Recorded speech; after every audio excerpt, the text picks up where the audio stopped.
une dame de 88 ans envoyée par son médecin généraliste pour une perte de poids de 7 kg en un mois,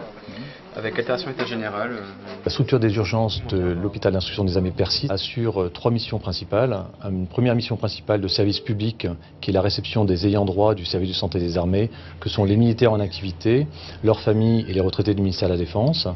La réception des patients civils habitant à proximité de l'hôpital Percy, qui nous sont adressés par leur médecin traitant ou qui viennent spontanément aux urgences par convenance personnelle.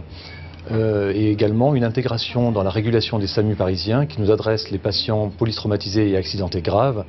Une deuxième mission particulière qui est plus régalienne, qui est la réception des militaires blessés, rapatriés des théâtres d'opérations extérieurs sur lesquels la France est engagée. Et une troisième mission, un troisième axe directeur qui est un petit peu particulier, un petit peu unique sur l'hôpital Percy, qui est une structure dormante qui est le CTB-R2C qui reçoit les patients radiocontaminés et chimiques, avec une intégration des personnels de tout l'hôpital Percy et une mission qui est sous la responsabilité du chef de service des urgences. Ces 3 missions font que l'hôpital Percy et ses structures d'urgence reçoivent à peu près une cinquantaine de patients par jour aux urgences, environ 16 000 patients